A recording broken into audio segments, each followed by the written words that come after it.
Good morning, it's Torte de Lini. Before I start, I would love it if you guys could let people know about this channel.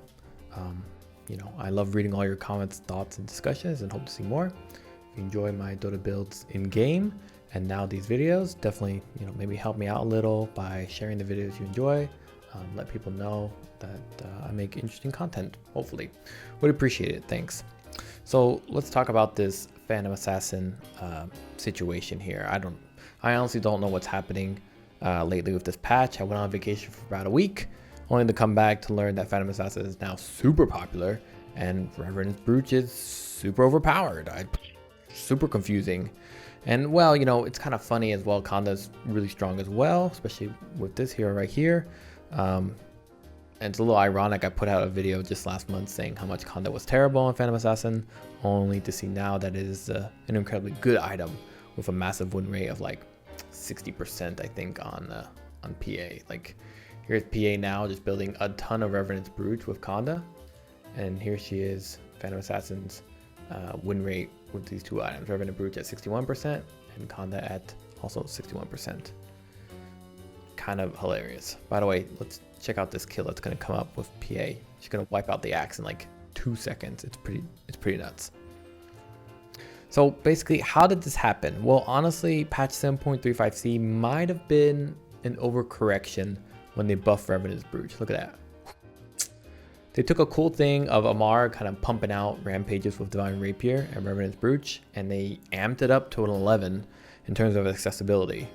If we actually look at the changes for patch 7.35c, we can see that, one, that Conda got a small buff in terms of spell base damage increases, while Revenant's Brooch had one issue resolved, right? One of it was reducing the mana cost to something a bit more reasonable.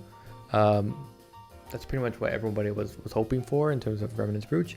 But then they went ahead and said, screw it, let's also make it so attacks generated by abilities consume no mana. And this obviously has, massive ramifications for heroes like Mars, Phantom Assassin, we already said. Sniper's even doing it now. I know Tiny's got a bit of Revenant's Brooch fever going on here. It's all just crazy to think about.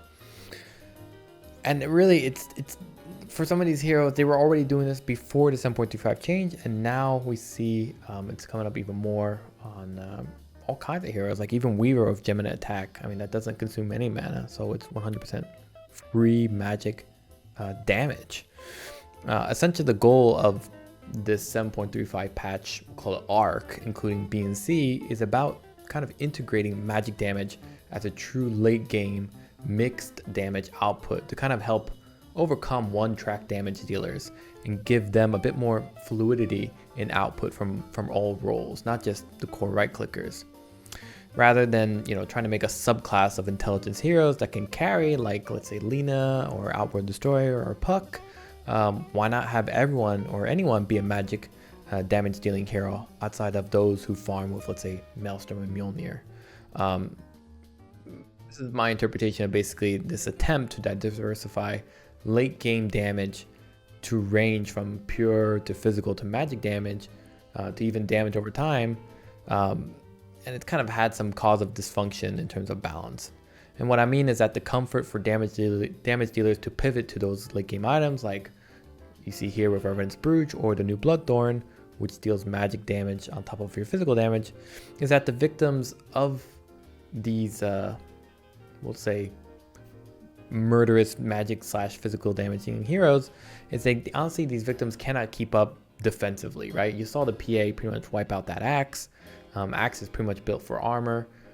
If he has to go, let's say, pipe to kind of overcome the PA, I mean, it's just hard to do that. It's hard to switch that over, especially when you start losing or the Revenant's Brooch starts giving a bit of a snowball for PA. When you have a PA that does, critical physical damage, but can now morph all their damage to physical, it makes your drafts all the more critical to account for that shift. But also your itemization must now accommodate for 2 branches of damage archetypes.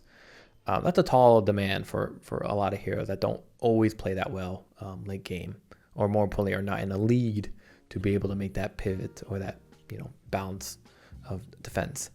So now Phantom Assassin's build is not even about gradually building up physical damage to deal more in critical hits from her ultimate ability, coup de grace. No, it's about circumventing PA's counter, which is armor, by rushing Revenant's Brooch after Battle Fury. This shift is in keeping with Phantom Assassin, where she kind of just wants to slip in, get a kill, and dip out, but it kind of exaggerates her capabilities to be nearly unstoppable. This is especially true when she buys Conda to make her daggers do even more damage, combined with the potential chance the daggers can deal critical strike damage. And then she buys an Ag Scepter on top of it all, where if she gets a kill, which is pretty much guaranteed thanks to Brooch, ignoring all of the enemy's armor, her abilities are refreshed and she jumps to a new target to again deal critical hit damage that goes right through an enemy's physical defenses, armor. And there's one more thing I forgot. Phantom Assassin now also deals Divine Rapier. Phantom Assassin also now buys Divine Rapier too. And what's key to remember is that in 7.35, the first one, they made Divine Rapier also provide plus 25% spell amplification. And you guessed it, that works really well with a Conda dagger throwing PA. So not only does Divine Rapier provide massive amounts of physical damage, but also amplifies your spell damage, turning your magic damage dealing daggers into actually scary lethal weapons, rather than a way of you to, as a PA player, to deal some output in hopes that you then get a critical hit skull appearing above your head. That's pretty much the gist of it, really. All this is kind of tripled, you'll see here with this Phantom Assassin, when you get the level 25 talent, and that can be at every 4 seconds as well if you get the talent at level 10 that lowers the dagger cooldown. I'll show you guys in a second here. So you can see here at level 25, we have the triple strike stifling dagger. And then we also see at level 10, you can get the -2 stifling dagger cooldown, which is, you guessed it, 4 seconds. Pretty insane. So for Phantom Assassin, the hero literally becomes kind of an all-in carry hero, more so than usual. It's great, except for that there's really no risk to this build, or rather there's no downside to this build other than maybe a run out of mana, as we see here, the hero going back. The build up to this build also has physical damage benefits too, right? Battle Fury, Black King Bar, Conda, Brooch, Ag Scepter, these all provide Phantom Assassin with some physical damage as well as stats. With the Brooch giving her a free switch to magic damage at no cost at all. The convenience of, let's say, Phantom Assassin being able to switch between magic damage or physical damage, depending on who she's fighting, is very challenging for enemy teams to deal with, especially when both damage outputs are amplified by her coup de grace critical hit benefits, right? There's no cooldown to turning on and off Revenant's Brooch, and there's no mana cost attached to it either, so she can literally switch to magical, physical instantly. So in essence, Revenant's Brooch is kind of a perversion of what this patch was trying to be. 7.35 was trying to be a way to flip the script on late game armored or even high health lineups. For heroes like PA and TA, they only have kind of one track of damage, physical. With Bloodthorn, Mage Slayer, Parasma, Revenant's Brooch, and even Divine Rapier, this kind of gave heroes an outlet to have the rest of their kit amplified at different stages of the game, right? But also from all parts of their kit. For PA, having all these magic-based damage items also provide physical damage, means she's no longer cornered by a bad matchup or being completely countered by armor.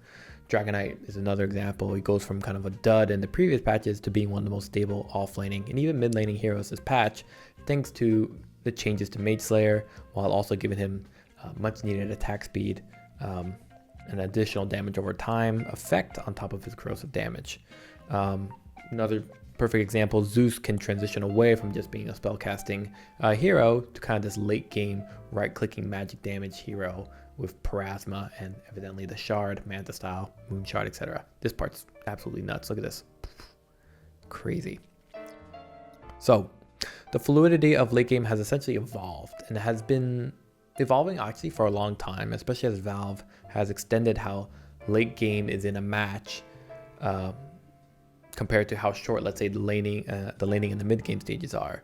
Basically, what I'm saying is that late game the section of a match being late game versus, let's say, mid game and interlaning stage is much longer, and that extended duration means more diversification in itemization and an emphasis on not just hero lineups, but also on the flexibility of, let's say, build orders and itemization.